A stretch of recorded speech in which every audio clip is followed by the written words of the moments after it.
महाराष्ट्र में परमवीर सिंह के लेटर बम के मुद्दे पर लोकसभा और राज्यसभा में जमकर हंगामा हुआ। बीजेपी ने मांग की है कि महाराष्ट्र सरकार को बर्खास्त किया जाए।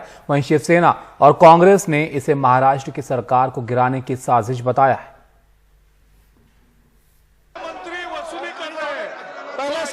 महाराष्ट्र के गृह मंत्री अनिल देशमुख पर मुंबई के पूर्व पुलिस कमिश्नर परमवीर सिंह के आरोपों का मुद्दा संसद के दोनों सदनों में उछला। जमकर नारेबाजी हुई। राज्यसभा में कार्रवाई घंटे भर तक स्थगित करनी पड़ी। बीजेपी सरकार की बर्खास्तगी की मांग कर रही है। महाराष्ट्र में जारी राजनीतिक संकट पर राज्यसभा में भी जमकर हंगामा हुआ और सत्ता पक्ष और विपक्ष के सांसद इस मसले पर करीब आधे घंटे तक हंगामा करते रहे।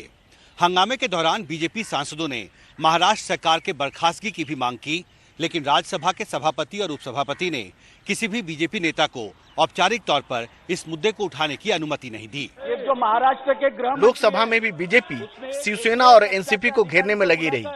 अनिल देशमुख ने ऐसी कोई बात बताई है कि जिसके कारण एनसीपी सुप्रीमो और उसकी पार्टी अब उनका इस्तीफा लेने से परहेज कर रही है। हम यही जानना चाहते हैं कि ये बात कौन सी है।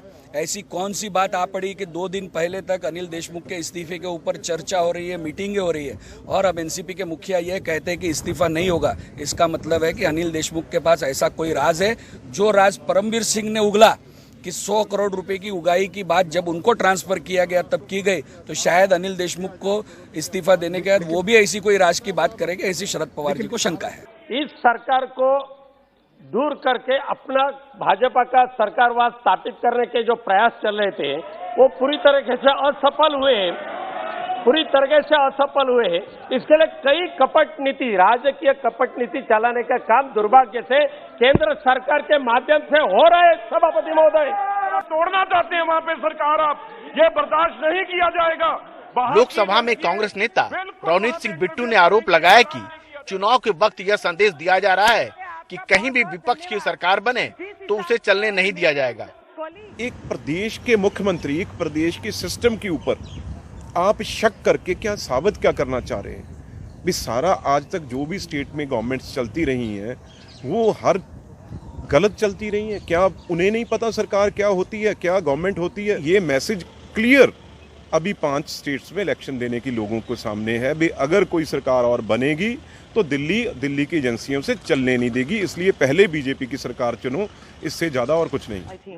आप अपनी बात करिए। वहीं एनसीपी की सुप्रिया सूले ने आरोप लगाया कि जानबूझकर महाराष्ट्र के मुद्दे पर ज्यादातर सत्ता पक्ष के सांसदों को ही बोलने का मौका दिया गया। I just want to flag that it's a black day, everybody doesn't stay in this side. So जब कभी भी बारी आएगी तो ये प्रेसिडेंट ना पड़े इस देश में कि कोई सत्ता लाइफ में तो नहीं होता, कभी इस पार कभी उस पार। तो ऐसा नहीं हो कि actually a black day for democracy कि 8 लोग एक ही विषय पे 0 आवर पे जिनका नाम नहीं था, मैंने चेक भी की, एक भी का नाम 0 आवर में नहीं था। It's up to the speaker, of course I understand the power of the speaker. BJP चाहती है कि इस पूरे मामले की जांच सीबीआई जैसी एजेंसियां ही करे। इसमें कोई संदेह नहीं कि परमवीर सिंह की चिट्ठी महाराष्ट्र सरकार के गले की फांस बन गई है। अनिल देशमुख को लेकर उसे जल्दी कोई फैसला करना होगा, वरना उसका संकट बढ़ता ही रहेगा। नई दिल्ली में हिमांशु शेखर और कानन पात्रा के साथ राजीव रंजन, एनडीटीवी इंडिया।